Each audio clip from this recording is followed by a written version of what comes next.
Good morning, good afternoon, or good evening, depending on where you are joining us from today. And welcome to today's webinar, Intelligent Biometrics and the New Face of Finance.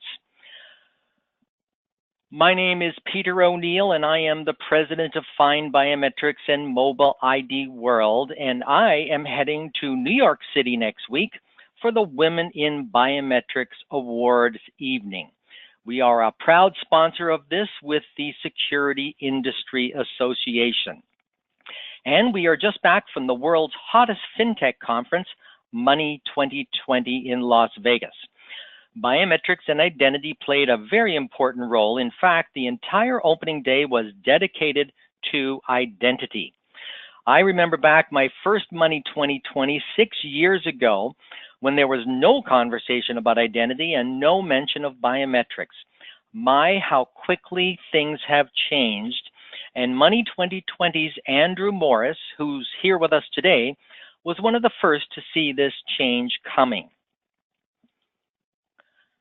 My personal favorite keynote at Money20 was for sure Richard Branson. Given the state of global leadership in our world today, he was a wonderfully positive breath of fresh air. So very optimistic and self-effacing. It gives one hope that there are forward-thinking, brilliant global leaders who are paying attention to the real issues facing our planet today. The huge room where he spoke was packed to the rafters. We need more leaders like him. And I was fortunate to moderate two amazing biometric panels. The first was an examination of artificial intelligence and identity titled AI and Biometric Superheroes, Fighting Fraud Together. With the worlds of AI and biometrics converging in the active and innovative financial space, our panel discussed how FinTech has become the front lines for a new paradigm, intelligent identity. My next panel was also fascinating because it was all about beer, football, and identity. And this was with the CEO from Clear, the head of innovation for Anheuser-Busch, and the senior vice president of the Seattle Seahawks football team. Clear is working with these partners to bring biometrics to stadiums and to concessions that require age verification to help speed up entry and payments and make the whole fan experience much better. I am also very proud to announce that we have entered into a strategic premier partnership with HIMSS to help bring biometrics and identity, intelligent identity, to healthcare. As an industry, they are far behind financial services and have similar complex challenges, but we feel the timing is right to take it to the next level. Education will be a critical component of this growth, and we are holding our first webinar with HIMSS just after their conference in February. You don't want to miss that one. With so much going on, be sure to stay on top of all the breaking news by visiting FindBiometrics and our sister site, Mobile ID World. We're now in our 17th year, oh my. We cover the market like no one else with in-depth articles, insights, podcasts, the largest yearly review of our industry, which is just taking place right now, featured theme months, newsletters, interviews with leaders in the space, international speaking engagements, and of course, our now famous webinar series. And this month, all month long, we have been focusing on intelligent biometrics and the new face of finance. Now, we've got a lot to cover today, so I'm going to jump right in. Please note, if you'd like to ask a question, and I strongly encourage you to do so, because we really want this to be a dialogue with you, so please take advantage of this. Type it into the dialog box in the go-to control panel on the right side of your screens, and do this at any time. Don't wait until the end. And this will give us an opportunity to manage your questions, and we'll answer as many as possible at the end. This webinar will last about 40 minutes and be recorded and available at FindBiometrics.com. I would now like to take this opportunity to thank our sponsors for their continuing support: IDEMIA, FacePhi, and BioCatch, and a special thanks to our co-presenter, Money2020. And to start off our discussions, I am so pleased that Andrew Morris is joining us today. Andrew is the Chief Content Officer for Money2020 USA, and I have asked him to provide us with a quick overview of his conference that ended just 2 weeks ago. Andrew was one of the first people I met at Money2020 about 6 years ago, when that first conference, I think, had maybe 2,000 attendees.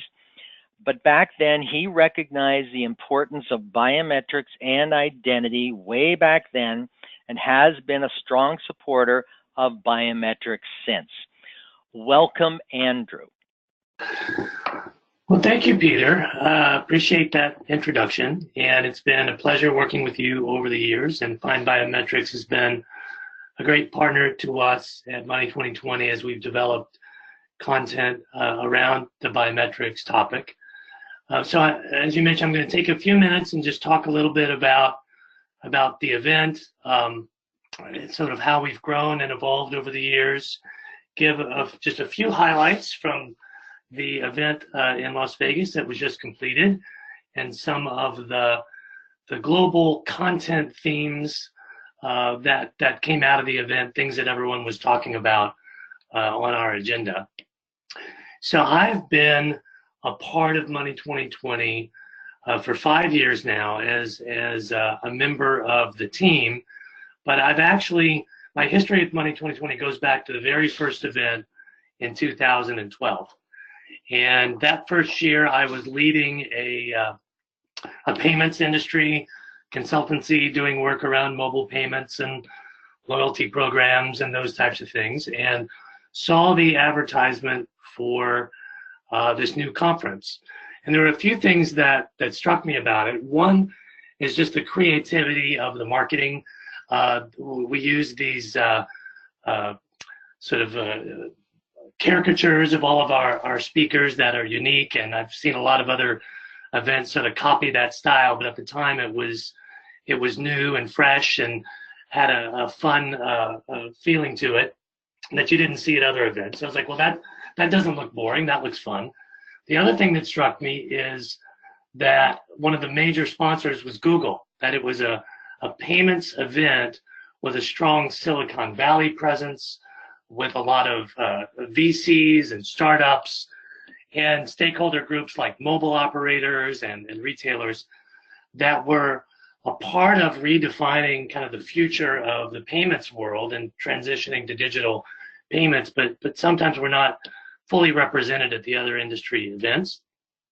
And then it was also struck by just the quality of the speakers that were being confirmed. So I went that first year in 2012 as a paid attendee. And as Peter mentioned, there were about 2,000 people there at the Aria in Las Vegas. It was a great event. It delivered on its promise from that marketing.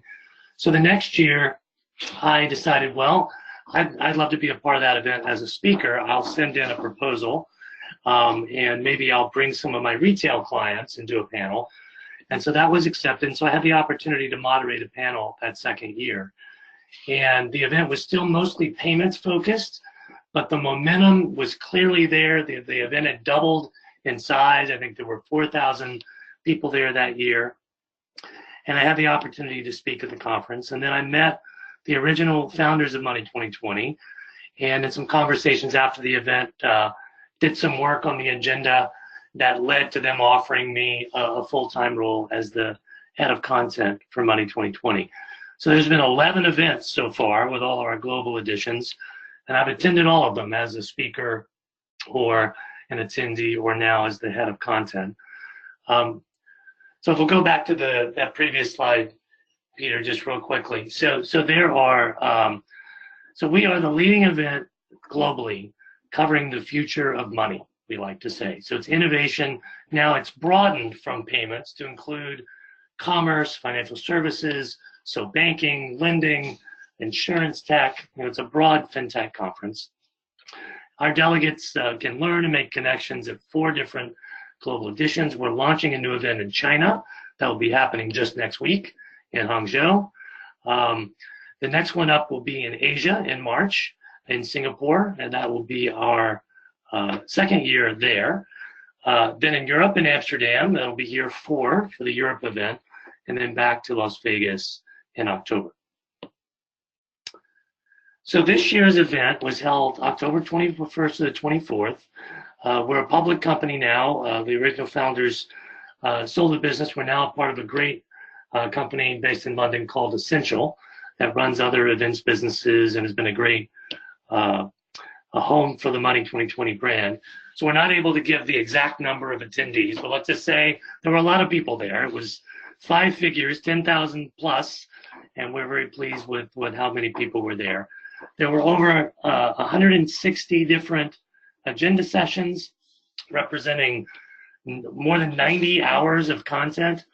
There's 500 speakers at our event, and including Peter and some of our other panelists. Peter mentioned that Richard Branson spoke. There's a gentleman named John Hope Bryant who's very inspirational, leads an organization called Operation Hope that focuses on economic empowerment for underserved parts of the population. Sally Krawcheck, who's very representative of not only a great leader on Wall Street, but also advancement of women in financial services careers. We'll talk about that in a moment. Industry leaders from companies like PayPal and Google and Shopify and Stripe. Bill Reddy, who founded Braintree and is now the COO at PayPal, was one of those great speakers.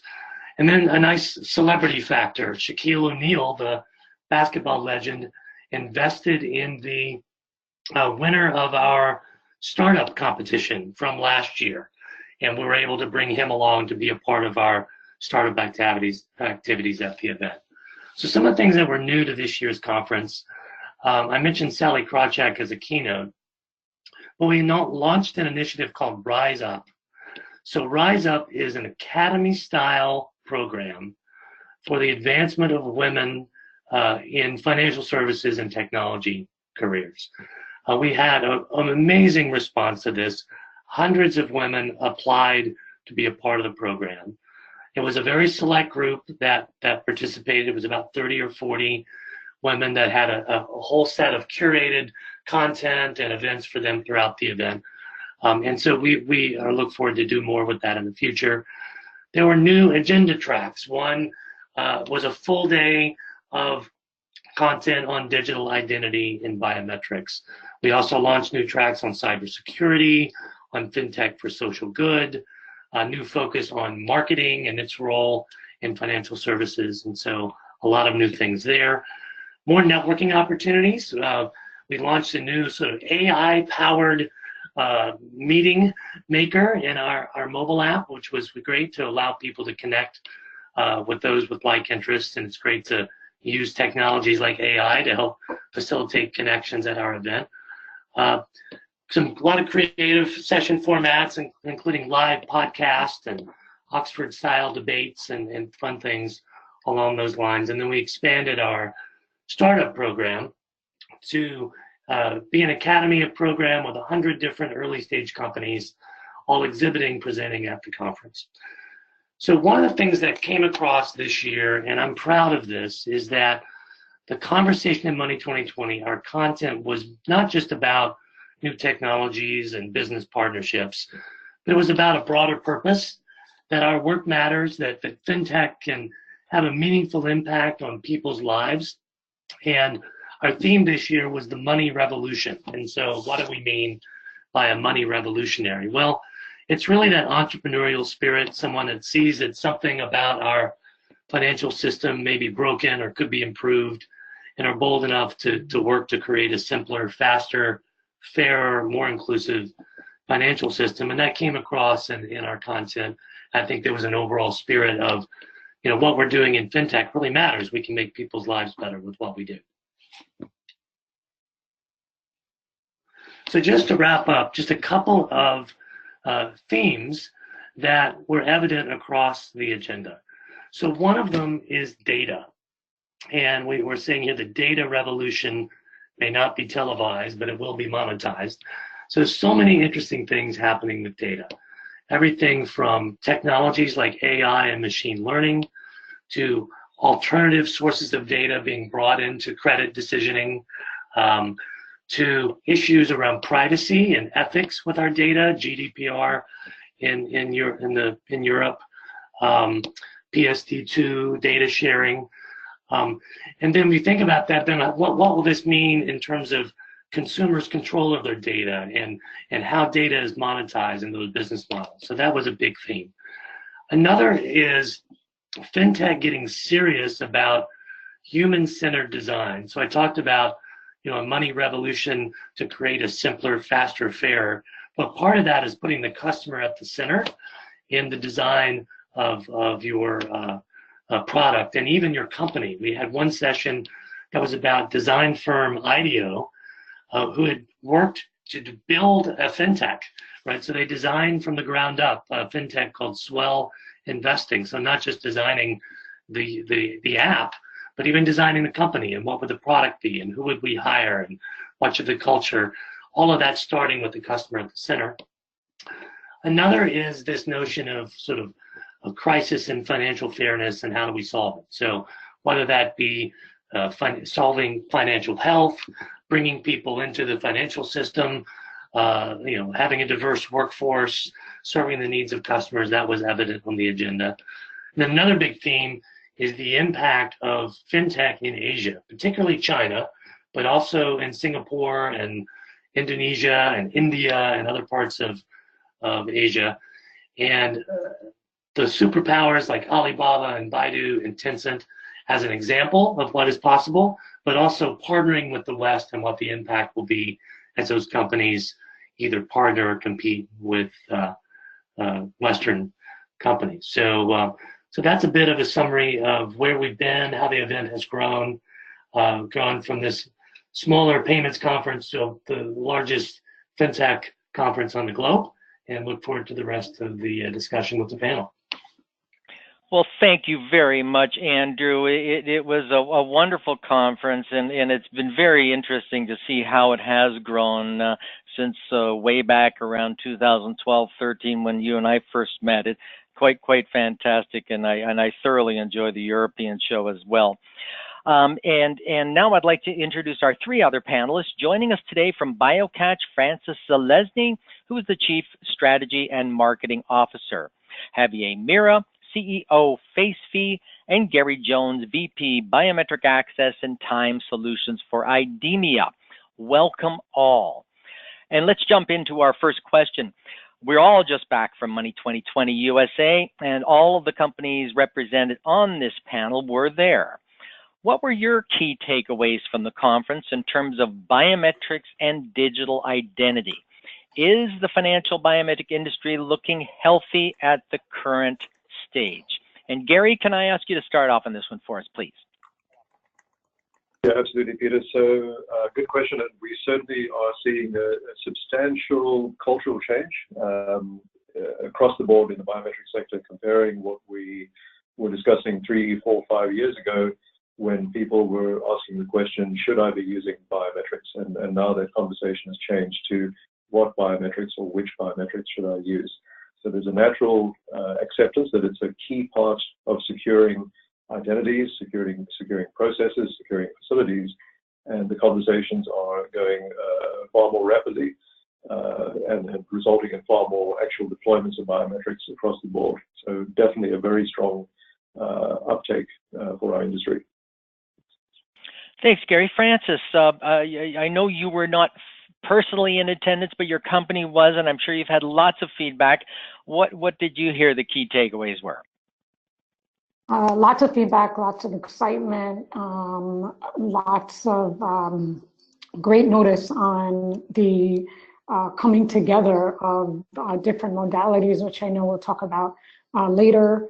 Really feeling the drumbeat of biometrics and digital ID, which, by the way, is like a new central term as well. Really at the heart of next generation payments and FinTech. AI, machine learning, multiple modalities, integration, there's definitely a lot of excitement. Well, thanks, and Javier, you and I go way back as well, and I remember talking to you about the Money 2020 conference, I think in Barcelona at the Mobile World Congress show, and you've been a participant for many years. What did you feel were the key takeaways from this year's show?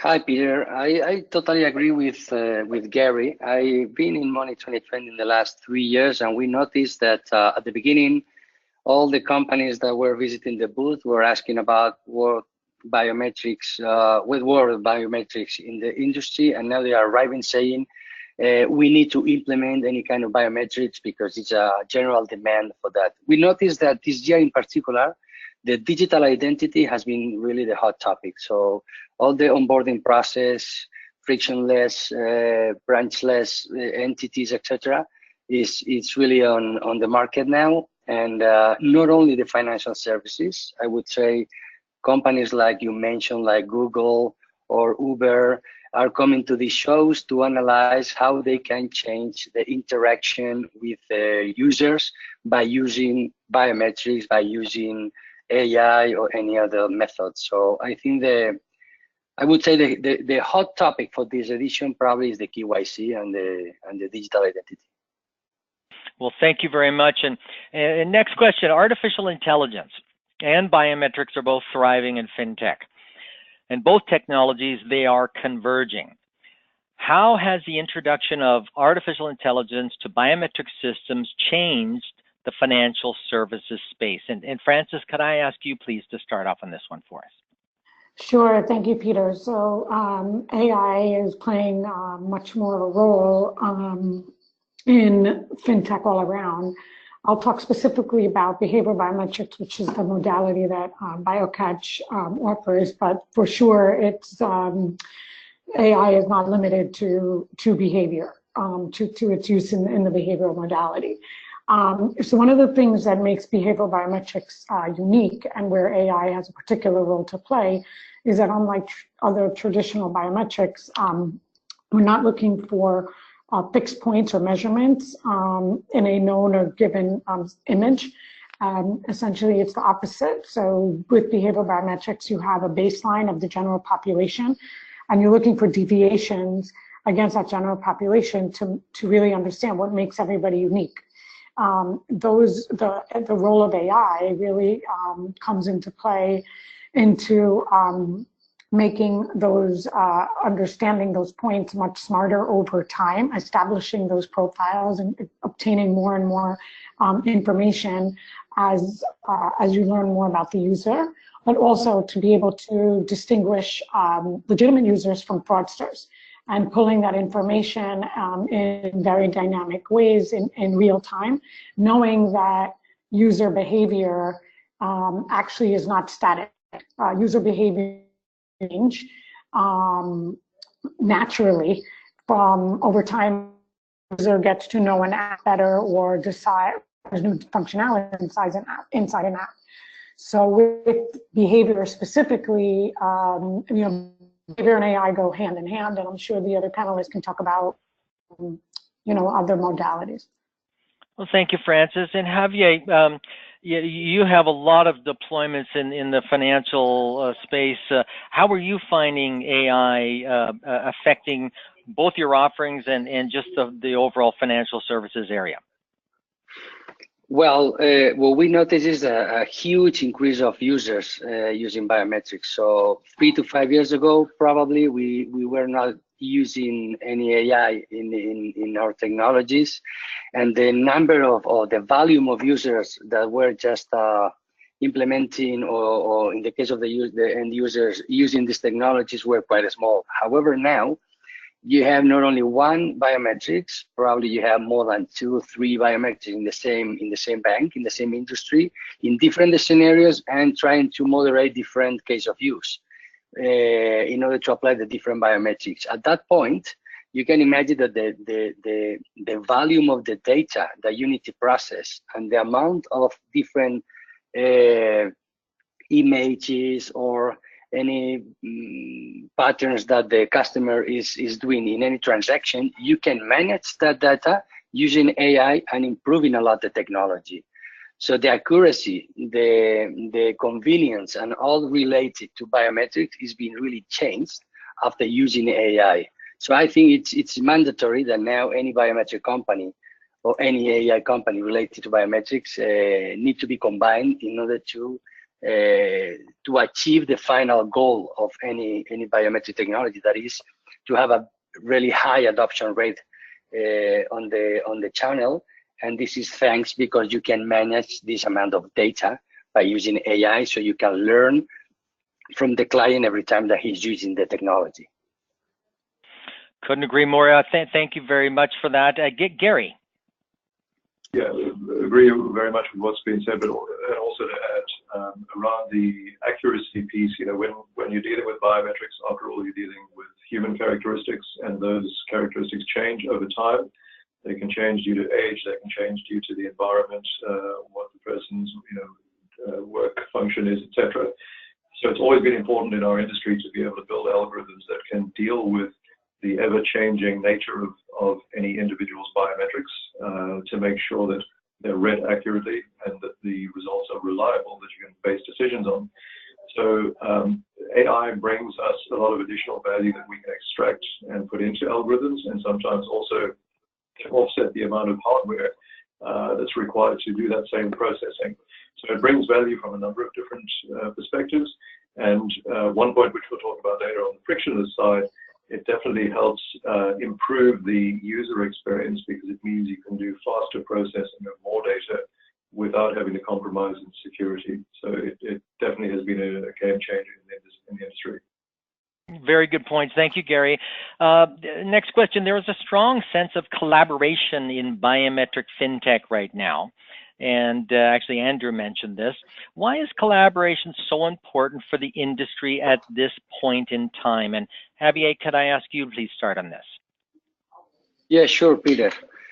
I think that we have in front of our companies today a big amount of startups and fintech companies with so very good technologies capable to do amazing things, that in the previous years, probably the financial institutions or financial sector companies, they were always looking at their own teams inside the corporation and trying to develop everything on the bank by themselves in order to, I don't know, whether to not to trust in a third party partner. However, it's been changed a lot. Now I think that the big corporation, all of them are trying to look for alliances or joining in project with a small company, with fintechs, because they see that it's a huge amount of technologies that they are capable to help those financial institutions to grow a lot and to give a better service to their own clients. So I just noticed that you can find probably in the big cities around the world, huge labs where you can find startups, fintech companies, fintech services companies, and at the same time you can find offices from big banks like UBC, like Santander, BBA, Citi, whatever. So at the end they are all in the same ecosystem, because probably they need to share a lot of information and to somehow to see the future in a combination of efforts. So that's why I think that this type of joining effort is necessary today between fintechs and big corporations in financial services. Thanks. Andrew, I'd be interested to hear you elaborate a little bit more on this. You mentioned it in your opening remarks. Right. And I certainly have seen this, at the Money 2020 shows over time. Again, going back 5 years or 4 years ago, there was almost a sense of, us versus them. But I think that's really changed. Are you feeling that? Well, I think I am. I think it's interesting that, FinTech is an area where to be successful, you're almost forced to collaborate, to partner, to deliver solutions for customers. Talking about, to make a very simple, elegant transaction for a customer. Let's say, so one of the things that was very prevalent on our agenda this year was the use of voice. So whether it's Amazon Alexa or Google or, voice commerce or voice interactions, right? So you think about the AI, the biometrics, the underlying payment technology, the identity aspects, the fraud mitigation, that all has to do with, asking Alexa to make a purchase and having it fulfilled on the back end. And different companies are required to provide all the pieces of that puzzle to create a very seamless transaction for the customer. So I think companies are seeing that. There's less FinTech versus the banks or startups disrupting. There's more of a partnership kind of a vibe to our event, out of necessity, I think, to deliver those human-centered designs that are needed to serve the customer. Thanks, Andrew. Gary, can I get your take, please? Yeah, from a slightly different angle, we've seen, having been in the industry for over 4 decades, waves of adoption of biometrics in different vertical markets, every few years. And there's always a danger, and it's been repeated many times, where you end up with a kind of Wild West situation as everybody jumps on the bandwagon, essentially. And it's really important for customers and providers to collaborate and compare notes with each other. Also important to be part of key standards bodies. GDPR has a very important role to play in defining the way forward for biometrics in this sector and many others. And the more the big users themselves are collaborating and comparing how they're deploying and what their user feedback is, we see a lot of value in that, and it's fundamental to success. Well, it's very interesting, Gary, because in our year in review for years, it was all about standards and interoperability and nailing down those areas. And now that's come and gone, now it's focused on education and all sorts of different things. So thank you for that. Francis, can I get your take on this, please? So I think that on the standard side, there's definitely an expectation that that the community adheres to standards, and I think that, but I think that from a financial industry perspective, there are 2 things to consider. One is compliance and regulation. That is not necessarily the same as the technical standards that industry had previously dealt with. There's an enormous amount of effort around and money being spent to ensure compliance.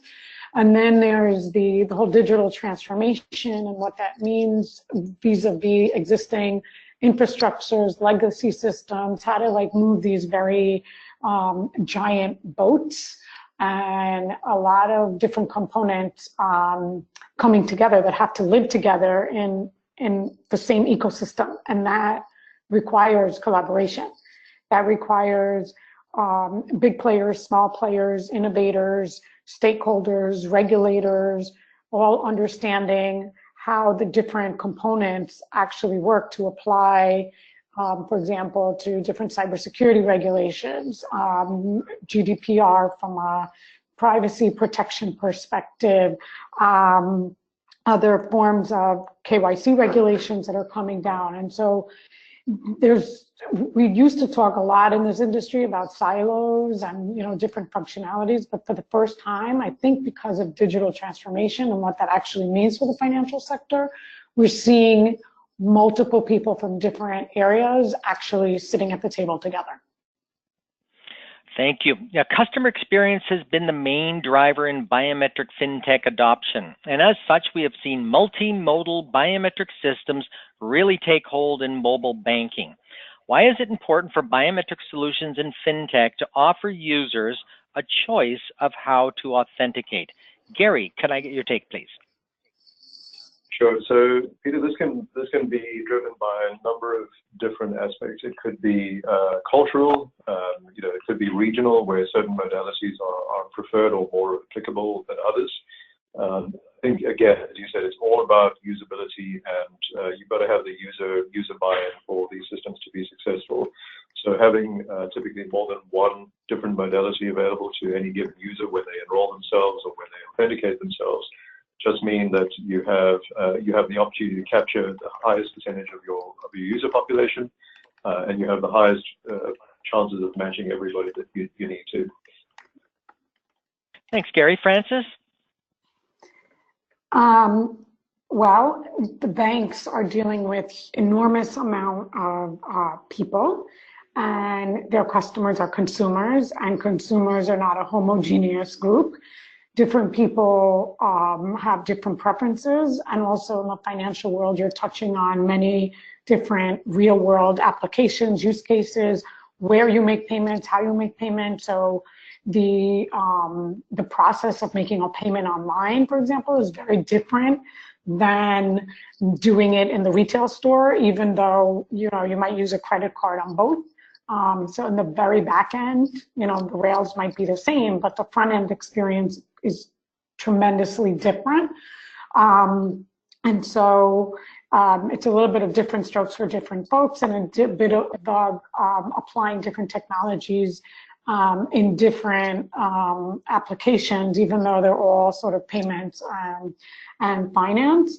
And I would say lastly, the combination of different modalities drives different user experiences. For example, if you can give somebody that express lane experience where they don't need to log in order to make a payment, the system sort of knows who they are, but only requires a physical authentication. If there's a problem, you can actually in one shot balance both the need for security and convenience. And that's, you know, where different modalities like behavior and, for example, fingerprint could work together, or when you're combining multiple channels. So there's a whole, that's also like the omni-channel experience, what happens in the call center versus the digital channel.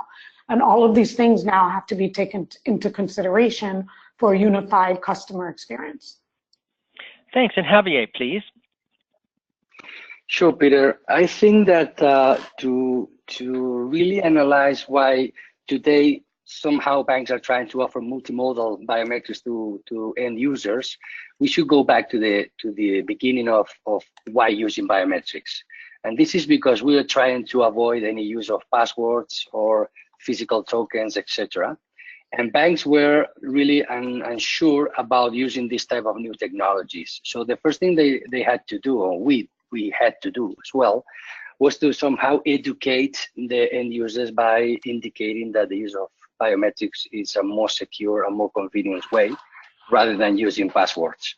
Once that they have accepted to use biometrics, banks, at least in our experience, they are using only one modality. That could be any fingerprint, face, iris, whatever. And when they've seen that the adoption rate of the use of the biometrics on the customers, they just realized that the user experience is much better than before, and somehow it affects directly to the number of transactions, a number of users that starts using electronic channels rather than going to the branch to do any transaction, etc. And at the same point, they start thinking that, okay, now we use this biometric for one scenario specific, one case of use, that it's login, for example, but at the same time, we need to change the second factor to authorize a transaction. And in that case, probably we need to use a different biometric. So at that point, they start using different modalities depending on the risk level of the transaction or the case of use that they are trying to use with the users. But again, what I see is that banks, at least in our experience, they are focusing on one biometrics, and depending on the risk transaction, they are giving more options. I don't see that the bank today is giving the option to the user to decide which biometric to use or not. Okay, thank you very much. You know, one of the big topics that seemed to come out of the Money 2020 was the whole thing about frictionless. And I'd like to find out, you know, how far are we actually from true frictionless payments, and what do we need to do to get us to that, and so it becomes the norm? And Andrew, you know, you spoke a little bit about this again in your opening. Can I get your comments, you know, from a general perspective around the whole frictionless experience? Are we close? Well, I'm not sure how close we are. We're clearly getting closer. One thing that was interesting in listening to the conversation about your last question on the different modalities is, you know, in the payments industry, we used to talk a lot about the only way you could get a new payment method adopted, something like mobile payments, is ubiquity, right? That, in other words, it has to work sort of the same way every time in order for consumers to adopt that behavior. And I think there's still some truth to that we're all sort of creatures of habit and we need things that are familiar. But I think that idea of ubiquity is being replaced by, great design that is intuitive and seamless, and that consumers are at a point now with adoption of mobile technology and that they can do things, they can perform transactions a lot of different ways if they work well and they're intuitive. It doesn't have to be ubiquitous as much as it does have to just make sense for us intuitively. Apple is a company that's become famous by, great design, and there are others out there. So that's the trend that I see is that we're not trying to make every transaction the same, but we're trying to make them all very intuitive and something that people can understand and simplify their transaction. Thanks, Andrew. And Francis, are we? How close are we in your view? So it really depends on what you mean by frictionless. I think that means different things to different people. So it could be that removing the whole password situation and replacing it with a straight biometric for authentication on itself is frictionless. For the biometrics community, frictionless means that you have this experience where the system knows that it's still you and it's working in the background, but there's protection, added protection if there's an anomaly during a session, so that even after the initial login, you're still able to ask the person for another authentication, but without changing otherwise the entire experience. So I think there's a bit of a definitional change. I think how far are we? There's a lot of emerging applications, leading banks that have deployed this sort of technology to not only add additional layers of security, but actually to de-escalate. So cases where traditional methods of fraud prevention or authentication would fail, this technology will actually do a second check on the user behavior and then say, okay, don't ask the person to call the call center. It's okay, it's really the right person. So there are many different ways of defining it and deploying what we call frictionless experiences. Thanks. Javier, can I ask you for your opinion here? Yeah, I think 100% frictionless capabilities are still a bit far, in my opinion. But the most important thing here is that how we've been able to reduce the friction in the last couple of years. If I remember 2 years ago, whenever you just forgot a password, you had to call to your bank to say your name, who you are, ID number, I just lost my password. The cost of that for the bank is about $1.8 US each time that I lost a password, etc. So the friction was huge. Now we reduced a lot the friction in many transactions. I mean, low risk transactions. But we are talking about when we'll be able to have a frictionless experience in all different cases of use. I think we are still far. I mean, probably with a lot of help from companies like Francis, like BioCatch, that is behavior, that is helping in a passive way to have frictionless experiences, will be helping us. But depending on the case of use, I think that we need still to work a lot in case by case. I mean, I think we cannot consider all the cases in the same level. You've raised some really interesting points there, Javier. Thank you. And also it's the improvement of some of the products too, Gary. Your Morpho Wave, used to be you had to touch to get a fingerprint thing. Now you just wave and you're through. Are we getting close to frictionless, Gary?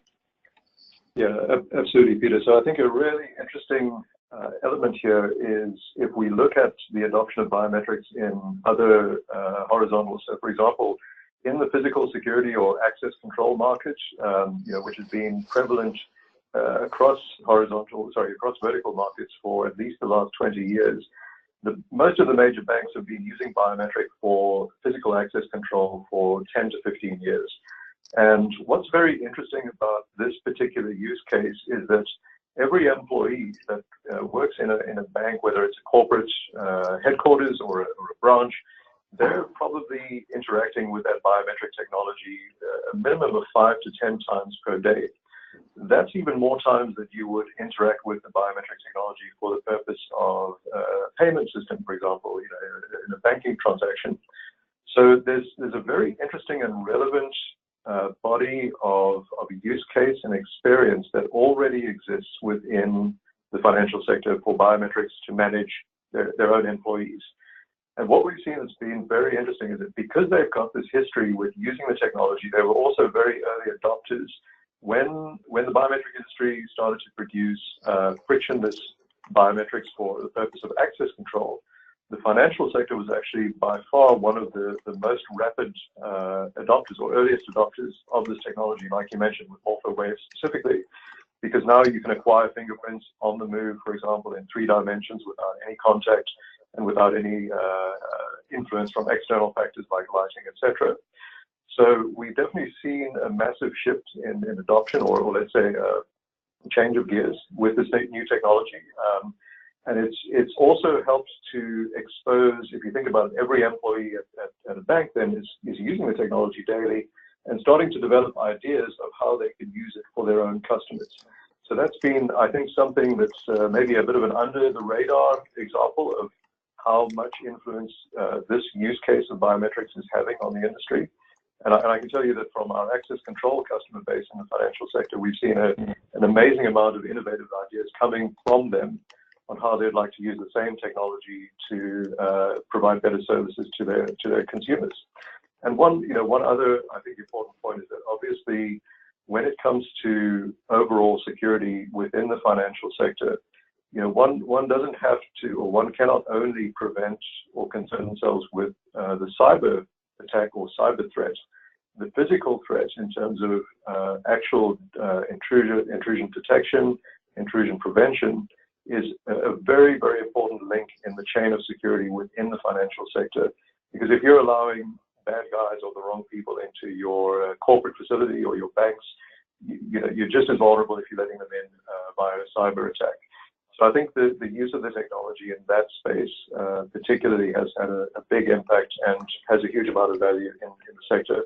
And for us as an industry, it also helps us to further develop the technology. The more we're pushed to provide different use cases, more and more convenience for customers without any decrease in security, it helps all of us in the industry to build better products and to make more options available to our customers.